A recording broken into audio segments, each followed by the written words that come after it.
എല്ലാ കൂട്ടുകാർക്കും രമ്യാസ് വീട്ടിലേക്ക് ഒരിക്കൽ കൂടി സ്വാഗതം. അപ്പോഴേ നമുക്കിന്ന് പോഷകസമൃദ്ധമായിട്ടുള്ള ഒരു തനി നാടൻ ഊണാണ് കേട്ടോ. സാമ്പാറുണ്ട്, പിന്നെ പച്ചച്ചീര തോരനുണ്ട്, പിന്നെ ഒരു മുട്ട പൊരിച്ചതും ഉണ്ട് കേട്ടോ, മുട്ട ഓംലേറ്റ്. അപ്പോൾ ഇത്രയാണ്. അപ്പോൾ കൂട്ടുകാർക്കറിയാലോ, പച്ചച്ചീരയിൽ ധാരാളം ആൻറ്റി ഓക്സിഡൻറ്റുകൾ അടങ്ങിയിട്ടുണ്ട്. അതുപോലെ തന്നെ നാരുകൾ ധാരാളമായിട്ടുണ്ട്. 100 ഗ്രാം പച്ചച്ചീരയിൽ 25% ഇരുമ്പ് സത്താണ് കേട്ടോ അടങ്ങിയിട്ടുള്ളത്. അതുമല്ല, ചുവന്ന ചീരയേക്കാളൊക്കെ ഗുണം കൂടുതൽ നമ്മുടെ ഈ പച്ചച്ചീരയ്ക്ക് തന്നെയാണ്. അതുപോലെ തന്നെ പച്ചില കറികളിൽ ഏറ്റവും കൂടുതൽ ഇരുമ്പ് സത്ത് അടങ്ങിയിട്ടുള്ളതും നമ്മുടെ പച്ചച്ചീരയിലാണ് കേട്ടോ. അപ്പം ഞാനിതാ അത് നന്നായിട്ട് കഴുകിയെടുത്ത് ഇവിടെ അരിഞ്ഞെടുത്ത് വച്ചിട്ടുണ്ട്. അപ്പോൾ ഇത് നമുക്ക് തോരൻ റെഡിയാക്കാനായിട്ട് ചീഞ്ചട്ടി അടപ്പത്ത് വെച്ചു. അതിലേക്ക് വെളിച്ചെണ്ണ ഒഴിച്ചു കൊടുത്തു, 2 ടേബിൾ സ്പൂൺ. പിന്നെ ഇതാ കടുക് ചേർത്ത് കൊടുത്തു. കടുക് പൊട്ടി വന്നപ്പോൾ ഒരു സ്പെഷ്യൽ ഇൻഗ്രീഡിയൻ്റ് ആണ് ചേർത്തിരിക്കുന്നത് കേട്ടോ കൂട്ടുകാരെ. അതായത് അരി ഉണ്ടല്ലോ, നമ്മുടെ സാധാ ചോറ് വയ്ക്കുന്ന ഏത് അരി വേണമെങ്കിലും എടുക്കാം കേട്ടോ, പച്ചരിയോ അല്ലെങ്കിൽ നമ്മുടെ കയ്യിലുള്ള സാധാ അരി അതെടുക്കുക. അത് 1 സ്പൂൺ ഇട്ട് കൊടുക്കുക. അത് നന്നായിട്ട് പൊട്ടി വരുമ്പോൾ അതിലേക്ക് ഞാനിവിടെ ഇതാ ചെറിയ ഉള്ളി, പിന്നെ പച്ചമുളക്, പിന്നെ 2 വെളുത്തുള്ളി, ഇത്രയും ചെറുതായിട്ട് നുറുക്കിയെടുത്താണ് കേട്ടോ ഇട്ട് കൊടുത്തിരിക്കുന്നത്. അപ്പം ഇനി ഇതൊന്ന് മൂപ്പിച്ചെടുക്കണം. അതിലേക്ക് ഇതാ ഒരുവിധം മൂത്ത് വന്നപ്പോൾ അതിലേക്ക് സ്വല്പം മഞ്ഞൾപ്പൊടിയും കൂടെ ചേർത്ത് കൊടുത്തു. എന്നിട്ട് ഇതാ അതിലേക്ക് നമ്മൾ ചീര നുറുക്കി വെച്ചത് ഞാൻ ഇട്ട് കൊടുക്കുകയാണ്. ആ ചീരയുടെ തണ്ടും ഞാൻ അരിഞ്ഞെടുത്ത് വച്ചിട്ടുണ്ടായിരുന്നു കേട്ടോ.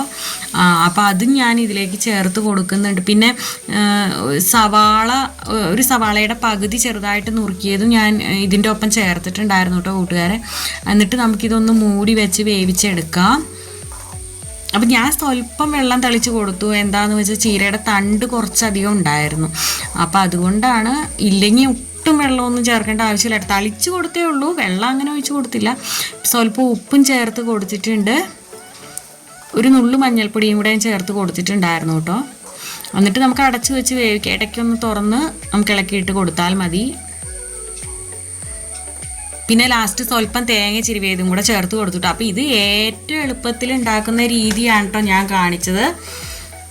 സിമ്പിളായിട്ട് ഉണ്ടാക്കിയെടുക്കാൻ പറ്റുന്ന രീതിയാണ്. അങ്ങനെ ഇതാ നമ്മുടെ വളരെ ഹെൽത്തിയും ടേസ്റ്റിയും ഒക്കെ ആയിട്ടുള്ള നമ്മുടെ പച്ചച്ചീര തോരൻ ഇവിടെ റെഡി ആയിട്ടുണ്ട്. ചോറിൻ്റെ കൂടെ, കഞ്ഞിയുടെ കൂടെ, ചപ്പാത്തിയുടെ കൂടെ ഒക്കെ ഇത് നല്ല സൂപ്പർ കോമ്പിനേഷനാണ് കേട്ടോ കൂട്ടുകാരെ.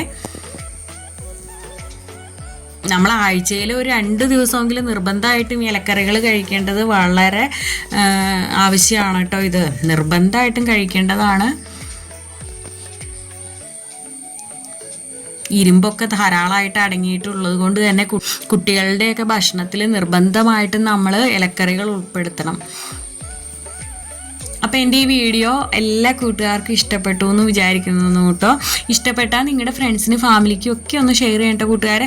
ലൈക്ക് ഇടാൻ മറന്നു പോവല്ലേ കേട്ടോ കൂട്ടുകാരെ. വീഡിയോ ഇഷ്ടപ്പെട്ട ലൈക്ക് കുറവായിട്ടാണ് കാണുന്നത്. അപ്പം ഇനി മറ്റൊരു നല്ലൊരു വീഡിയോ ആയിട്ട് വരുന്നത് വരെ thanks for watching. Okay, Tata, bye bye.